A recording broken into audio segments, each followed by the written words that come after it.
오늘은 기럇 여아림의 20년간 방치된 언약궤라는 제목으로 하나님의 말씀을 나눕니다. 덴마크 코펜하겐의 한 도로에서 어떤 경찰관이 아침 순찰을 돌고 있었습니다. 그때 자전거 한 대가 경찰관 앞으로 쏜살같이 지나가 버렸어요.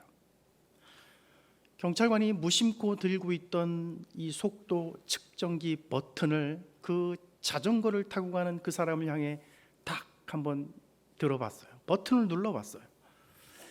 그랬더니 얼마나 빨리 달렸는지 자동차가 속도 위반을 할 때 켜지는 빨간불이 들어왔습니다. 그래서 이 경찰관은 호루라기를 불어 급하게 그 학생을 멈춰 세웠습니다. 그리고는 그 속도 측정기를 보여주면서 교통법규를 위반했으니까 너 지금 벌금을 내야 된다. 그래서 이 학생은 겁먹은 표정을 지으면서 이렇게 말을 하는 겁니다.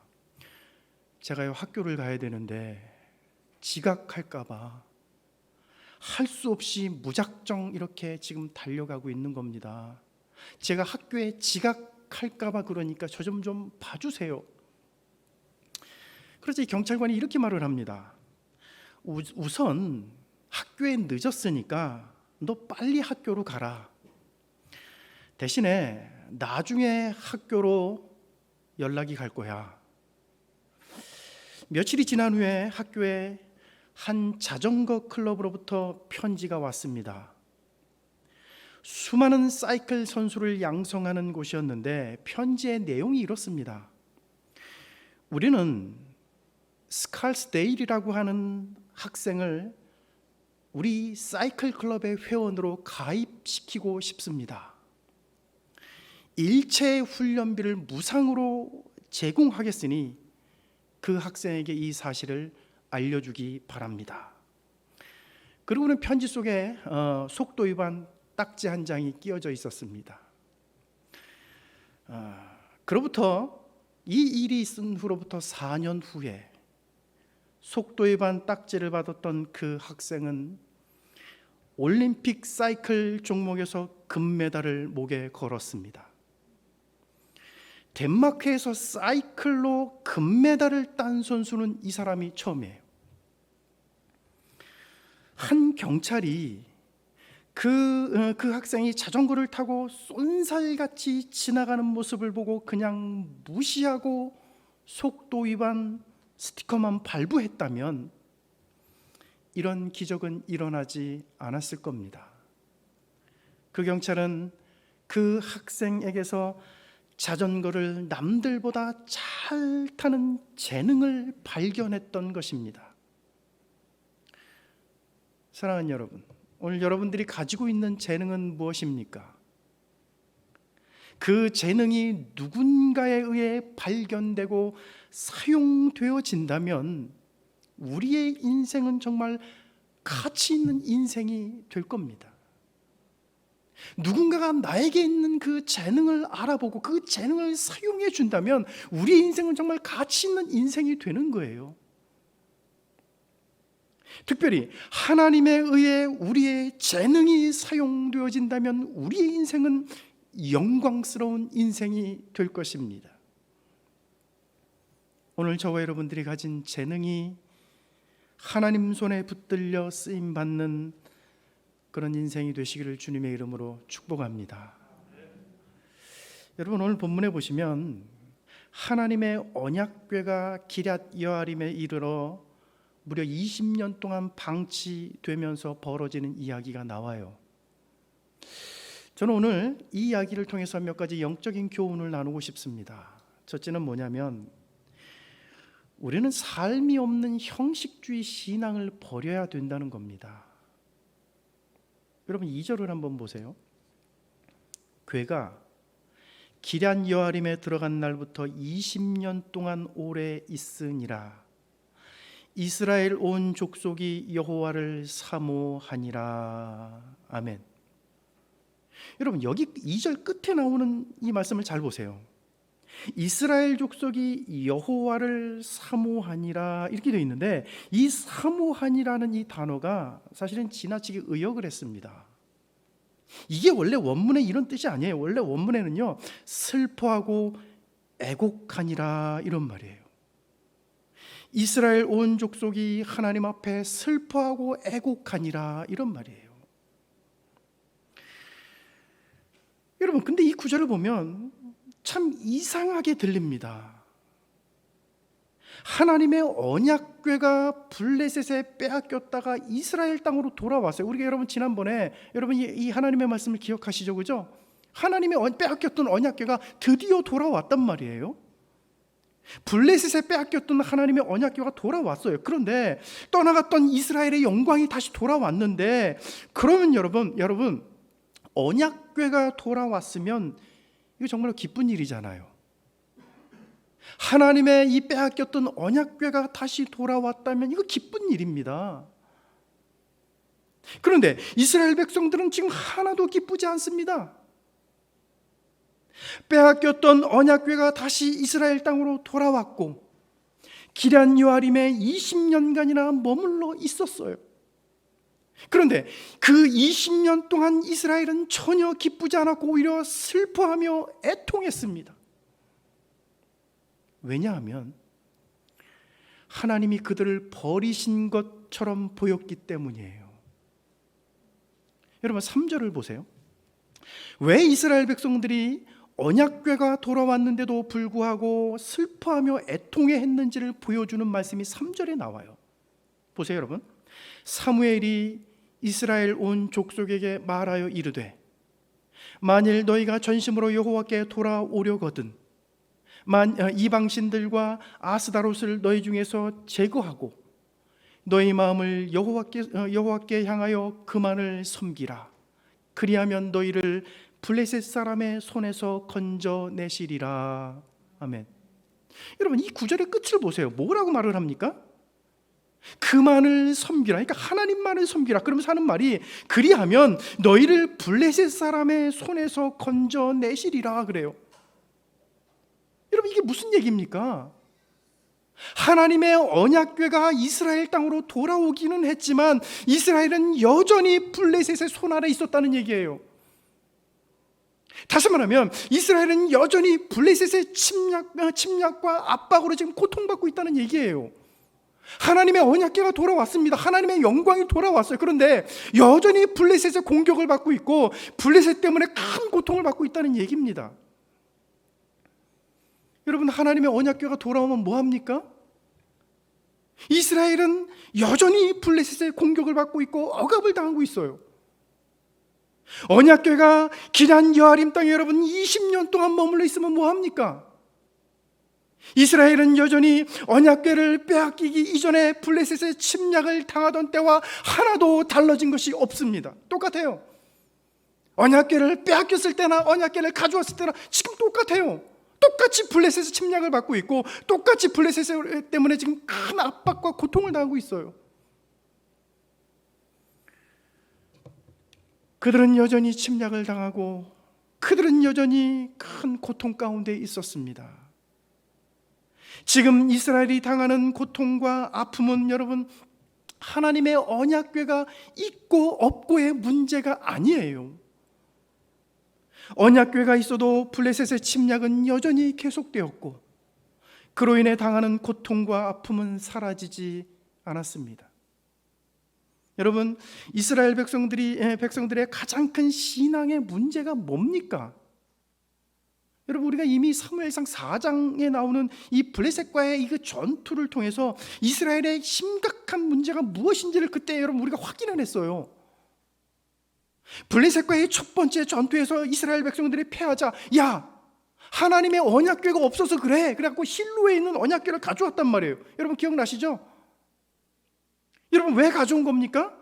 하나님의 언약궤만 있으면 블레셋과의 전투에서 이길 수 있다고 그렇게 믿었단 말이에요.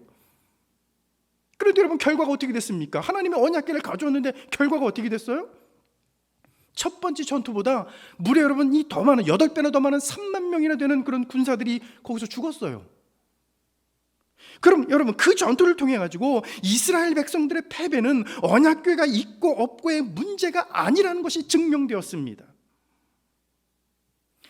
여러분, 중세 유럽의 여러분 십자군 전쟁을 여러분 기억하십니까? 여러분, 십자군 전쟁이 뭐예요? 기독교의 성지인 예루살렘을 이스라엘 세력들한테 빼앗기니까 기독교 순례자들이 성지 순례를 할 수 없게 된 겁니다.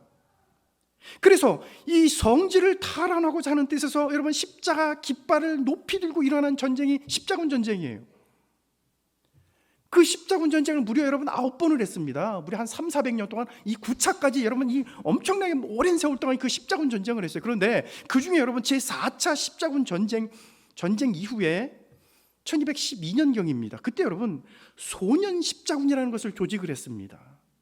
참 기가 막혀요. 소년 십자군을 조직을 했단 말이에요. 나이 어린 소년들을 십자군으로 조직을 해가지고 이 어린아이들을요 전쟁터로 내보낸 거예요. 여러분 한번 생각해 보세요. 여러분, 그 당시에 소년 십자군을 모집을 해갖고 이 어린아이들을 전쟁터로 내보냈는데 그 아이들이 그 나이가 몇 살이었냐면 평균 12살에서 13살이에요. 제일 나이 많은 그 아이가 15살이었습니다. 그럼 여러분 12살, 13살밖에 안 된 이 어린아이들이 여러분 전쟁터에 나가서 뭐 싸울 수 있겠습니까? 불가능한 얘기죠.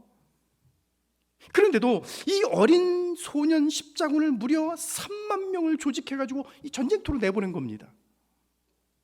이유가 있었어요. 때묻지 않고 순수한 어린이를 내보내면, 때묻지 않고 순수한 어린아이들을 이 십자군 군대로 조직해갖고 이 아이들을 전쟁터에 내보내면 모세가 홍해를 갈랐던 것처럼 이슬람 세력에게 빼앗겼던 그 성지 예루살렘으로 가는 그 길이 열릴 것이라고 당시 종교 지도자들이요 군중들을 속였기 때문입니다.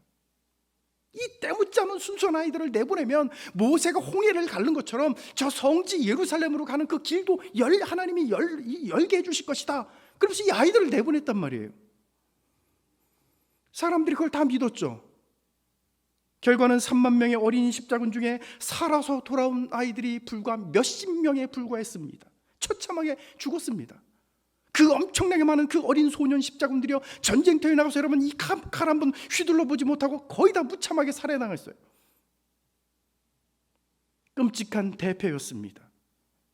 마치 우리에게 언약궤만 있으면 전쟁에서 이길 수 있다고 믿은 이스라엘 사람들의 신앙과 똑같아요. 그런데도 이스라엘은 블레셋에게 침략을 당하고 그들 때문에 고통받는 삶이 하나님의 언약궤가 있고 없고의 문제가 아닌 것을 오랜 시간 동안이나 배우지 못했습니다. 그래서 사무엘이요 3절에서 블레셋의 침략 때문에 생겨나는 그 고통과 애통함에서 벗어나는 방법을 그들에게 알려줘요. 언약궤가 있고 없고의 문제가 아니라 진짜 블레셋의 그 침략과 그들로부터 당하는 그 고통에서 벗어나는 것이 있다, 벗어날 방법이 있다, 그걸 알려줘요. 그게 뭐냐면요 이방 신들과 아스다로스를 제거하고 오직 여호와 하나님만을 섬기라는 겁니다. 여러분 이스라엘 백성들이 가나안에 들어와가지고 참 많은 우상들을 섬겼는데 그 중에 제일 많이 섬긴 게 뭐냐면 아스다롯이에요. 가나안의 여신이라고 하는 일명 소위 가나안의 여신, 예? 이 남편신이 바알입니다. 바알이 남편신이에요. 예? 고대 가나안 사람들이 가장 많이 섬겼던 신이 바알과 아스다롯이에요. 여러분 하나님의 백성들도 예외는 아니었습니다. 이스라엘 백성들이 하나님을 믿지 않은 것이 아니에요. 여러분 이스라엘 백성들은 신앙 고백도 했고 하나님을 향해 신앙 고백도 했고 매 안식일마다 정해진 제사도 드렸습니다. 그리고 자신들은 여호와 하나님의 백성이라고 그렇게 자신들 입으로 떠들며 말도 했어요. 지금으로 말하면 나 교인이야, 나 교회 다녀, 나 기독교인이야. 그런데 그들의 가치관, 그들의 인식과 그들의 사고의 체계를 지배했던 것은 하나님이 아니라 바알과 아스다롯이었습니다. 그들은 매 안식일마다 정해진 순서에 따라 제사를 드리고 희생 제물을 하나님께 바쳤습니다. 그러나 제사가 끝나고 나면 일상적인 삶으로 돌아가면 바알과 아스타롯이 그들의 생각과 사상과 행동을 지배하고 결정했으며 우상의 원리를 따라 그렇게 살았어요. 이것 때문에 이스라엘은 언약궤가 기럇 여아림에 20년 동안이나 있었음에도 불구하고 여전히 블레셋의 침략으로부터 하나님의 보호를 받지 못했던 것입니다. 그래서 사무엘은 이 모든 우상을 제거하고 오직 여호와 하나님만을 섬기고 복종하면 지금까지 너희를 괴롭혔던 블레셋 사람의 손에서부터 하나님이 너희를 건져주실 것이다. 그래서 해법을 알려주는 거예요. 사랑하신 여러분, 오늘날 기독교인이라고 하는 이름을 가진 사람들이 매 주일이면 교회로 갑니다. 적당히 헌금도 해요. 열심 있는 성도들은 시간을 내서 봉사활동도 합니다. 그런데 주일이 지나고 일상의 삶으로 돌아가면 하나님을 믿는 신앙과 하나님이 우리에게 가르쳐 주신 성경의 원리대로 살지 않습니다. 자녀에게는 학교에서 1등을 하고 좋은 대학만 간다면 주일을 빼먹어도 좋다고 가르치고, 결혼의 문제를 놓고는 사주팔자를 보고 상대 배우자를 평가합니다. 직장에서는 승진을 위해 뇌물을 바치고 온갖 불법과 편법으로 살다가 다시 주일이면 아무 일 없다는 듯이 성경을 들고 교회에 와서 전에 하던 대로 예배와 봉사를 합니다. 직장에서는 힘없는 직원과 약자에게 무한 갑질을 하고 약점을 이용해 피눈물 나는 고통을 주면서 다시 주일이 오면 전에 하던 대로 교회에 나와 아무 일 없다는 듯이 축복을 달라고 하나님 앞에 빕니다. 여러분, 오늘 우리가 이런 형식주의적인 신앙, 형식주의 믿음을 버리지 않는다면 이스라엘의 언약궤가 있었음에도 불구하고 여전히 블레셋의 침략과 압박으로 고통받았던 것처럼 우리도 여전히 고통받으며 살게 될 것입니다. 그러므로 삶이 없는 형식주의 신앙을 우리는 버려야 할 것입니다. 두 번째로, 우리는 하나님과의 관계를 회복해야 돼요. 여러분, 사무엘상 4장에서 사무엘이 어린 시절 엘리 제사장 밑에서 수련하던 모습이 나온 이후에 7장부터는 사무엘이 본격적으로 역사의 무대 위에 등장하기 시작합니다. 이제 사무엘이 역사의 무대 위에 전면적으로 등장하기 시작해요. 그 사무엘이 역사의 무대 위에 등장한 첫 번째 사역이 바로 5절이에요. 보세요. 사무엘이 이르되 온 이스라엘은 미스바로 모이라. 내가 너희를 위하여 여호와께 기도하리라. 여러분, 이 부분을 읽어보면 한 가지 궁금해지는 게 있어요. 그게 뭐냐면요, 왜 미스바로 모이라 그런 걸까? 여러분, 사무엘이 뭐라 그러냐면요, 온 이스라엘은 미스바로 모이라. 내가 너희를 위하여 여호와께 기도하리라. 내가 너희들을 위해서, 온 이스라엘 백성들을 위해서 기도해 줄 테니까 미스바로 다 모여라 그러거든요. 근데 그게 궁금하단 말이에요. 왜 미스바로 모이라고 하느냐? 아니, 사람들이 많이 모이는 곳에서 기도하면 기도의 능력이 더 많이 생기고 혼자 조용히 기도하면 기도의 능력이 작아집니까? 그런 거 아니잖아요. 그냥 조용히 자기 민족을 위해 기도해 줄 수도 있는데 굳이 미스바라고 하는 장소에 모이라고 하는 이유가 도대체 뭘까요? 여러분, 이유가 있어요. 4절 보세요. 이에 이스라엘 자손이 바알들과 아스타롯을 제거하고 여호와만 섬기니라.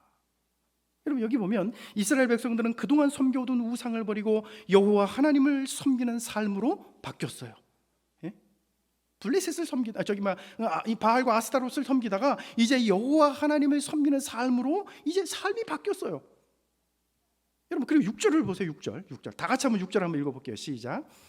그들이 미스바에 모여 물을 길어 여호와 앞에 붓고 그날 종일 금식하고 거기에서 이르되 우리가 여호와께 범죄하였나이다 하니라. 사무엘이 미스바에서 이스라엘 자손을 다스리니라. 아멘.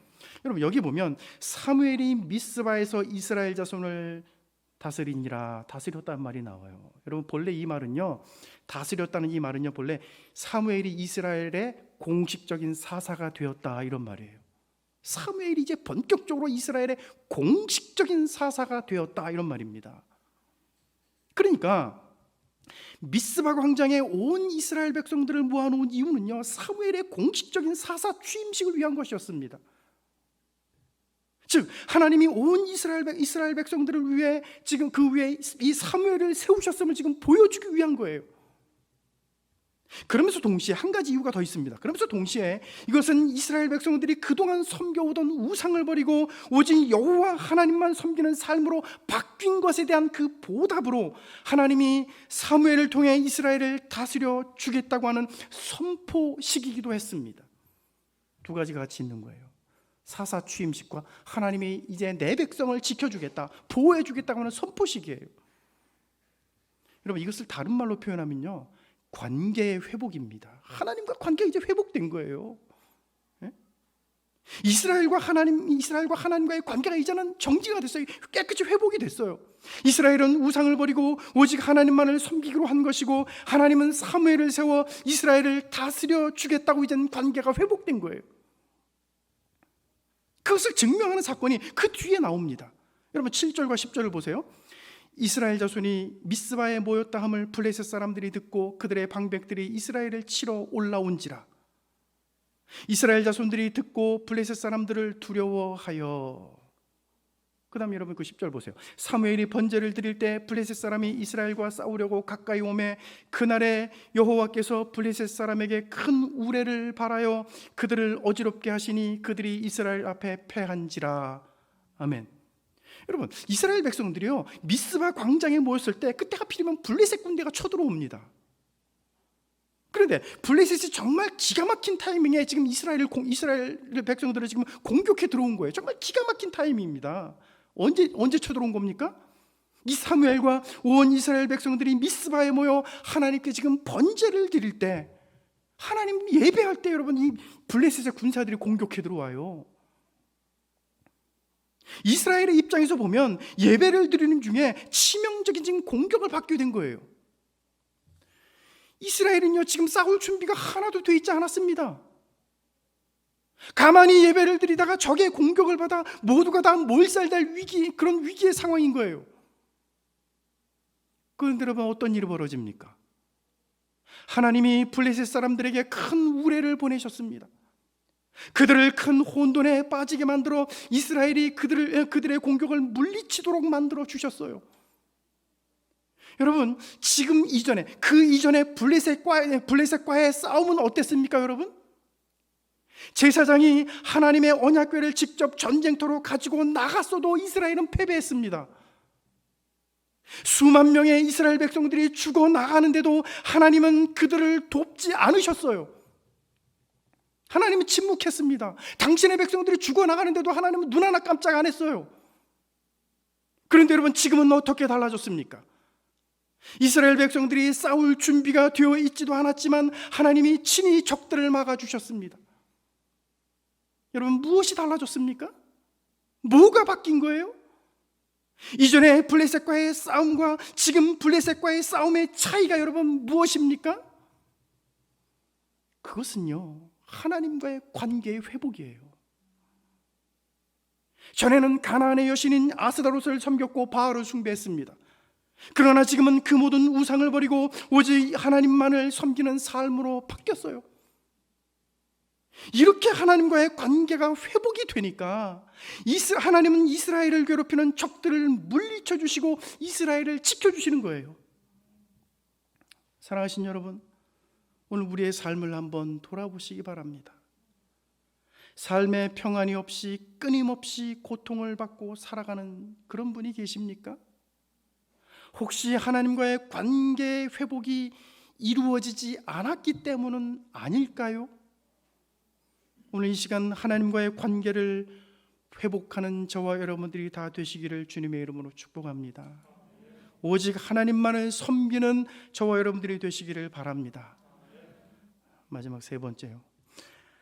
하나님이 주신 은혜의 기념비를 세우면서 살아야 합니다.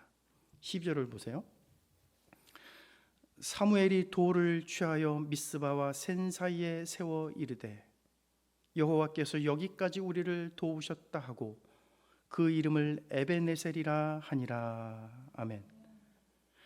하나님이 이스라엘을 침략한 블레셋에 큰 우레를 보내셔서 이스라엘이 승리하게 한 후에 사무엘이 큰 돌을 가져다가 미스바와 센 사이에 일종의 기념비를 세웠습니다.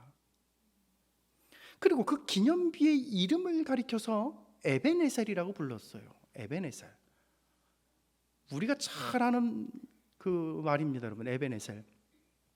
하나님이 여기까지 우리를 도우셨다, 이런 뜻도 있지만 도움의 돌이라는 뜻도 있습니다. 도움의 돌. 그렇습니다, 여러분.